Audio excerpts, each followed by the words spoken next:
Hey guys, welcome to Boxing Squad for boxing news and views from around the internet.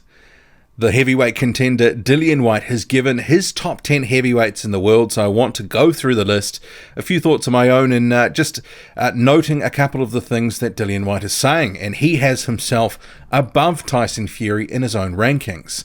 So let's crack into it. Buckle in. Let's go. So you can see here, talking to TalkSport, this is his exclusive take to Michael Benson. It's on the TalkSport website. Dillian Whyte, exclusive body snatcher, ranks top 10 heavyweights in the world, including Tyson Fury, Deontay Wilder, and Anthony Joshua. So if we just crack down here, starting at the top 10. We have Adam Kovnatsky, 19-0. Whyte says Kovnatsky's next fight is against Chris Arreola. He's a zillion years old. Talk about wheeling out the dead. Jesus Christ. So that's Dillian Whyte's take on Adam Kovnatsky, who I think for many fans is there or thereabouts in the top 10. Generally in most people's lists, he's somewhere between 8 and 12. That seems to be a bit of a consensus. Top 10, that seems about fair. Alexander Povetkin at number 9 for Dillian Whyte. He says Povetkin hasn't fought since Joshua, has he? And that was a loss. Oscar Revis has fought since then, and Revis has won. So he has Alexander Povetkin above Oscar Revis. I think in my top 10, I would have Alexander Povetkin a little bit higher. I think activity doesn't necessarily dictate where you should go, because Povetkin had a couple of fights last year. He could still have a couple of fights this year. And bear in mind, a lot of other guys on this list only have 2 fights a year. Just because Povetkin hasn't been in the ring this year so far doesn't mean that he shouldn't be higher up this list, in my view. He is going to be having some sort of tune-up fight soon, and potentially a significant fight towards the back end of this year. So, I mean, number 9, I think for some that may be fair. For me, maybe a couple of spots, too low. But at number 8, and this is interesting because I don't have Oscar Revis in my top 10. He's in my top 15, but he's never cracked my own personal top 10.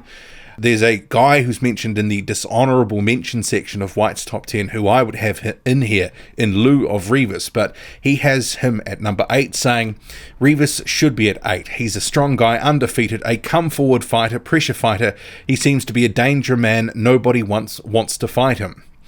And I think part of the reason Whyte may have ranked him so high inside the top 10 is because he's fighting him. He wants to get as much credit from fighting Oscar Revis as he can. It's really just that simple. And it's not actually that Oscar Revis is a dangerously avoided fighter. Revis could not actually get sanctioned in fights because of a medical issue with his eye. He couldn't pass the medical exam. He had fights against the likes of Amir Mansour, Gerald Washington, etc. Couldn't pass the eye exam. So it's not that he's been so avoided like some other fighters have often been spoken about. It's been a case of he hasn't been able to get licensed. So, I think make of it what you will. But number 8, that's a little high for me. If Revis beats Whyte, yeah, definitely in the top 10. But based off one notable win against Bryant Jennings, I mean, the rest of his resume is relatively thin. We know he's a good fighter, but how good? Well, we're probably going to find out on July 20 against Dillian Whyte. Number 7, Luis Ortiz. He says, I'd put Ortiz at 7. Ortiz fought for the world title and lost it. Joseph Parker fought for it and won it. So Luis Ortiz, who's having a rematch with Deontay Wilder later this year, number 7 in Whyte's rankings. And I think for a lot of fans, he's definitely still a top 10 fighter. We'll see what he's got left in the tank against Deontay Wilder later this year when they do fight. I'm not so sure that Ortiz really has much juice left in his gas tank anymore. I think he is definitely on the decline, but I still think he's a notable name, credible opponent, and still top 10 worthy. Where you put him on the top 10, that's another question. Some don't even have Ortiz in their top 10. Some have him towards the back end, but 7, that's probably fair. Number 6, Joseph Parker. And it's ironic because in another video that I'm going to get to, Whyte is ridiculing Joseph Parker, effectively saying, he wouldn't have a rematch with him. He wouldn't be looking in his rear view and Parker needs to forget it, and talking him down, saying that he put on a terrible performance against Alex Leopai. So, I think some things that Dillian Whyte says, you have to take it with a grain of salt. And why would he have Joseph Parker at number 6? And why would he have him that high? I think some of it is because he beat the guy. He's got Revis Lewis and Parker in here relatively quite high. I think for me, and I'm a big Joseph Parker fan, I've got him a little bit further down the top 10, maybe number 8 or 9 in my list. I think based on what he's done in the past year or so against who he's fought, given he had 2 losses as well, number 6 might be a tad high for me, but Whyte says Parker's the only one from number 6 to number 10 that's been a world champion so far, and he defended it 2 times. He's only had 2 losses to 2 top fighters. Moving on, number 5, the Gypsy King Tyson Fury, and this is going to rankle a few people. Fury is above Dillian Whyte, or should I say below Dillian Whyte. Number 5 here, Whyte has placed himself at number 4, but he says of Fury's going to be number 5. Don't get me wrong, Tyson's a great fighter, won world titles, but it's a funny one because how do you go from Deontay Wilder to fighting Tom Schwartz? How do people justify him being number 1 heavyweight in the world? Well, it's probably because boxing is subjective. And really, that's just a big part of it. I guess when you go through the next few names, how can you justify some of Whyte's rankings? And that's because it's subjective. That's his opinion. Everybody has one. But Dillian Whyte has himself at number 4. And it's quite interesting because just a couple of months ago, he sort of said, look, there's a top 3 right now. Tyson Fury is not part of it. Obviously, he's sort of sticking to that. He's got Tyson Fury on the outside looking in, himself at number 4. Previously, he said it was him, Joshua, and Wilder. And he's added Andy Ruiz into the mix, and we'll get to that soon. But he says of himself, number 4 is me. Anthony Joshua beat me. The stats and the numbers will say that he's higher ranked than me. I'm honest. Facts are facts. Number 3. In terms of that, for me, Dillian Whyte, I think you could probably have him anywhere between number 4 and 7. It's one of those things that there's a number of guys that you can sort of mix around and it still looks, like a pretty solid lineup. I still believe there is that sort of top tier of fighters, then there's a next sort of 4 or 5, and then there's sort of about 10 to 20. And I think Dillian Whyte is in that sort of chasing pack, the immediate chasing pack that is after the heavyweight champions. Anthony Joshua at number 3. He says Joshua, he won 4 world titles, Olympic gold medalist, this, that, the other, and he beat me. He won world titles, which I haven't won. I have to accept that fact. Whether I want to or not, I'm a realist. Of course, he's ranked above me. He has Deontay Wilder at number 2. He's a world champion, simple as that. And at number 1 in his rankings, Andy Ruiz Jr. He says Andy Ruiz Jr. is number 1. The reason I say he's number 1 is he's beaten Joshua, and Joshua had 4 belts. He didn't just beat him, he knocked him out, so he went from being not even in the rankings to number 1. This is boxing, but saying that, he lost to Joseph Parker and I beat Parker. Strange, isn't it?